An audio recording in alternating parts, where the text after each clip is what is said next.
Joel here with Bodycam Breakdown TV. Today's footage comes from Bodycam Ninja. If you want to watch the original video without my commentary or breakdown, I'll have the full footage linked below so you can watch it start to finish. What starts as a family-related call quickly turns into a tense standoff when officers attempt to remove a man who refuses to leave a residence he's no longer welcome at. As deputies work to take him into custody, the situation becomes increasingly difficult as he resists their efforts and refuses to cooperate. The breakdown starts now. I need you to come on out. Okay, you gotta come on out. No, you gotta, this isn't your house, you need to come on out. Mom doesn't want you here. She does not want you here, no. Okay? So if that's the case, you don't reside here, you need to leave. Okay? We're trying to do this peacefully, okay? Alright? We're trying to work with you. So this is your mom's house, not yours, right? Correct. So we don't need a warrant because we have your mom's permission to come in the house. This is where property rights start to matter. Because the homeowner is the one asking for assistance, officers are explaining why the situation doesn't work the same way as someone being removed from their own residence. Okay. Will it bite us? Okay. No, it doesn't mean it's your house if you have power of attorney. No. No, it doesn't work that way. He doesn't have power of attorney? Oh. And your mom said you don't have power of attorney anyways. No. You prove it. Prove to me that you do. You're going to get 3 options, okay? All right, either you can leave, we can give you a ride somewhere. Officers are still leaving room for a voluntary resolution here. Giving clear options helps establish that they're trying to gain compliance before taking more direct action. Okay. Or we can get you, if you want help, we can get you help. If you need help, okay, we always have that option, all right? Otherwise, if you don't leave, Mom doesn't want you here, you get arrested for trespassing, okay? All right? So we're trying to work with you, okay? So I kind of know your background a little bit. What's that? Huh? You don't reside here, you got to leave. If the person that resides here tells you don't want to leave here, okay? Officers have spent a considerable amount of time trying to gain compliance, but the interaction isn't moving in that direction. When communication stops producing results, situations like this can become unpredictable very quickly. 10-4, David 30. Okay. All right, we're trying to work with you, all right? 275. 275, go ahead. Yeah. Jamin? No, you're not Jamin. pushing me out under arrest. Out. Take his ass. Yeah. Out. Go. Out. Down. Taser. Stay right there. Don't fucking move. Get your hands behind your...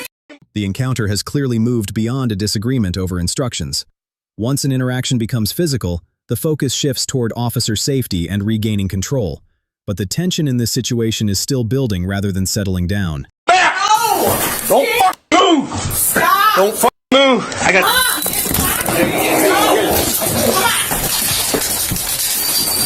Put your hands behind your back now! Behind your back now! Now! David, stop! Leave him! Sister, please stop! Hands behind your back now! No! Take!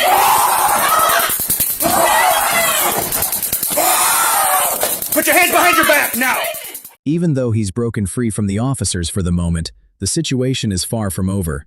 Encounters like this can escalate quickly because every additional act of resistance tends to reduce the available options moving forward. Your sister! Please stop! Get your taser. You broke my bar. Jamin, your sister! Please 10-4. stop. Please stop! Why are you fighting? What are you doing? Put your hands behind your back. Fighting? Why did you take... Put your hands behind your back. Put your hands behind your back now! Please stop! Put your hands behind your back, Jamin. What are you doing?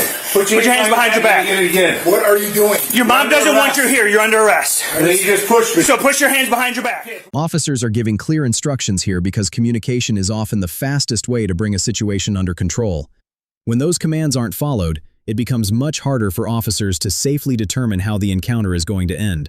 Officer, you came in without a warrant. We don't need a warrant at your mom's house. Put your hands behind your back. We're trying to work with you.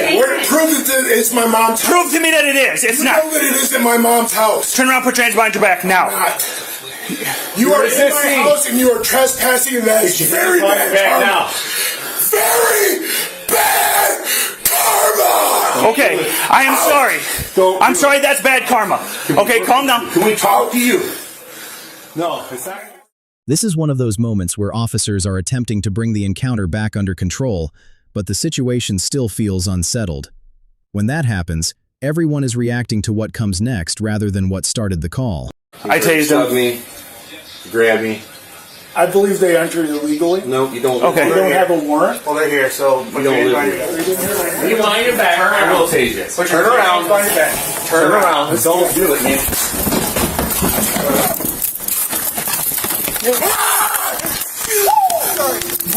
Put your hands by your back. Put your hands by your back now. I got your taser. I got your taser. Put your arm. Give me your fucking hand. Put your hand behind your back now. Now. The encounter ultimately came to an end after officers were able to regain control and take the individual into custody. What began as a trespassing investigation escalated into a prolonged confrontation that became increasingly difficult to manage as the situation unfolded. Authorities later charged him with trespassing along with multiple assault-related offenses. According to reports, he spent approximately 2 months in jail following this arrest. Cases like this highlight how quickly an encounter can change when communication breaks down and repeated opportunities for compliance are ignored. What starts as a relatively straightforward call can become far more complicated once resistance and physical confrontations enter the picture. Do you think this situation could have been resolved differently? Or was the outcome inevitable once the encounter reached this stage? Let me know your thoughts in the comments below. Alright guys, that's gonna wrap up this breakdown. If you enjoyed the video, make sure to hit that like button, subscribe to Bodycam Breakdown TV, and share this with someone who enjoys real-world police footage and analysis. Thanks for watching, and I'll see you in the next breakdown.